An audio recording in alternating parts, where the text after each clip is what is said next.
If you can't learn how to delegate effectively, neither your people nor your business will ever grow. If I were to examine the 600 plus contractors that we actively coach here at Breakthrough Academy, I would hazard a guess that north of 80% of them are holding their business back by holding on to too many tasks, too many responsibilities and deliverables, and too many projects in their own businesses. And you might ask, well, why would you do that? There's 3 reasons. Because you care, your business is your baby, and it's scary to trust other people with its fate. 2, everything you do lives in your head. So without repeatable processes, you're fumbling through half-baked verbal explanations that your poor staff have no chance in hell of absorbing. And 3, your ego is getting in the way of doing what's best for your business, holding on to false beliefs that no one can do it as good as you. So today we're going to talk about 10 ways to become a better delegator. The first thing to get good at is start making crystal clear outcomes. Great delegators care more about the outcome than the process, meaning how a thing gets done, what tool gets used, which specific steps are taken, matters a great deal less than the outcome, the output, the result. There is a direct correlation between how well you can articulate a desired outcome and how good of a delegator you are. They are functionally synonymous. I learned something about this from Dan Martell when we had him on our show last year. After the interview, we were just kind of talking about his video content, which, as you know, is best in class. There's no doubt his YouTube is crushing, his brand is growing, he's killing it. Anyway, I was asking him about this and he explained it really well. He's like, look, I hire really good video editors and I tell them I want one banger video per week that performs really well in terms of all the metrics we care about on YouTube. Average watch time, click-through rate, organic search, and the rest of it. Right? That's the outcome that I want. What software they use, what time of day they edit, what type of visual effect gets used where, I don't care. So this format is working really well for Dan. Clearly, he delegates outcomes really, really well. And by the way, he writes about it very clearly in his book, Buy Back Your Time, which I recommend you read. When it comes to clarifying outcomes, I personally have found writing to be instrumental.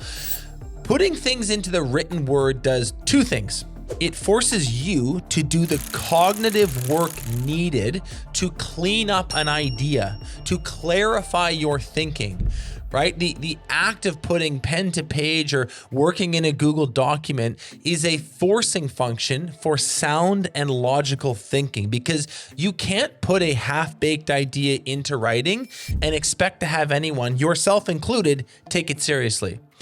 The second thing it does is it formalizes the handoff to your delegatee, the person that you're giving the work to. It shows them you've put some thought into this ask, this task, this project, side quest, whatever you want to call it. And it gives both of you some criteria to grade the work against when they're done. Our memories are foggy at best, and you don't want to end up going, wait, what did I say? Or no, what I actually meant was, you just don't want to be there. It's not a good spot. So for larger things, larger projects that I delegate to my team, I've started doing mini painted pictures, a 1-page document that articulates exactly what I want, and then I hand that off to the team to problem solve and execute. Good delegation starts with crystal clear outcomes. 2, adopt a who, not how mindset. Picking the right man or woman for the job is a skill in and of itself. Have some situational awareness, right? What's the thing I'm trying to get done? Whose talent and experience line up with this on my team? Who has capacity for this? Do I even have this person on my team yet?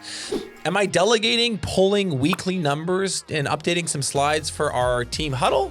Or am I delegating the build out of a complex website? Different strokes for different folks. Figure out the who and just don't worry about the how so much. Let them figure it out. You may have noticed this, but the right people try a lot harder when they're given lots of lateral space to problem solve and create themselves. Now, there is one little wrinkle here that I have learned the hard way over the last couple of years. Sometimes the right person for the job is you, the owner. And sometimes when we get a little teeny weeny bit of power and leverage over people, because after all, we do write their paychecks, we actually over delegate. And this is really just laziness disguising itself as something else. Now, I don't want to belabor the point here. If you're watching this video, you're smart enough to tell the difference. Just try to be intellectually honest with yourself. Is this owner level stuff? If it is, pull up your big boy pants and do it. If it's not, absolutely delegate it with a who, not how mindset. 3. Context, context, context. I love a good definition, so let's define the word context. The circumstances that form the setting for an event, statement, or idea, and in terms of which it can be fully understood and assessed. Look, when it comes to effective delegation, you can never give someone enough context. Here's what's going on. Here's why that's a problem. Here are the other players involved. Here's why I want you specifically to get in the mix and help me with this. The more context you provide, the clearer it is to the person you're delegating to exactly how they can help. When the context is clear, the solutions are obvious. Number 4, have a standardized delegation process. We're not fussy about how you do this. There are a number of ways. For us, we use Asana, and most project management tools will have nearly identical functionality, so this will transfer. But we make a task, we add context, we link to relevant stuff, whether that be reports or spreadsheets or other documents. We add assignees and deadlines to the task. We follow that up with a Slack message so they're notified somewhere else too. And then we briefly discuss it in their next GSR meeting or one-on-one that you have with them. So that's a really functional process for us. You can figure out what works for you, but what I would encourage you to avoid is the snapping your fingers technique. The snapping your fingers technique, you will recognize. It is, hey, Sheila, can you please blah, blah, blah, blah, blah, blah, blah, blah, blah. It's not formal enough, and it's really easy in that handoff for stuff to get missed, to say nothing of the fact that Sheila, up until a few seconds ago, was like laser focused on, her job. So figure out a simple but functional delegation SOP and install it into your business so everyone can follow it. Before we get to the remaining 6 tips, let me tell you about Breakthrough Academy. If you're a hardworking contractor and you want to grow your business the smart way with systems, you need to check out Breakthrough Academy. Our team of world-class coaches is ready to help you create the business you've always wanted and become a better delegator too.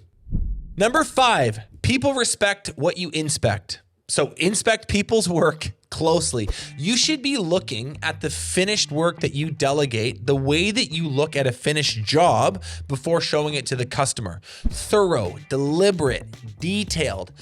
This is partly about catching mistakes and providing feedback on the work that they did, yes, but to an even greater extent, it's about signaling to the person you delegated to, hey, we cross our T's and dot our I's around here. You're not trying to be a hard ass. It's just like, hey, respect what I inspect. No one at the top of their game is laissez-faire about results. 6, lower your standards. Wait, what? Lower your standards? Didn't you just say to inspect people's work? I did, but this is also true, and hear me out. It's called the 80% rule. If someone can do something 80% as well as you can, you delegate it. As I said in the intro, the vast majority of contractors are holding on to way too much. So the fastest way to fix that is to adopt the 80% rule. So yeah, in a way, the fastest way to grow your business and your team is to lower your standards. This is really an exercise in mental framing. It's really important. Look at this through the correct lens. What are we trying to do here? You're trying to build a business that delivers you, your team, and your family the vivid vision that you have. That's the goal. It's not to be the best doer of all the things. It's to create an organization that can do all the things good enough that customers keep buying and employees keep working. So from that lens, yeah, I'll take 80% all day long. 7, use it as a leadership tool. One of the sneakiest, most underappreciated benefits of delegation is its utility as a leadership tool. Yes, it saves you time. Yes, it frees up your bandwidth, and we love that. But the other thing it does is develop your people, like in a massive way.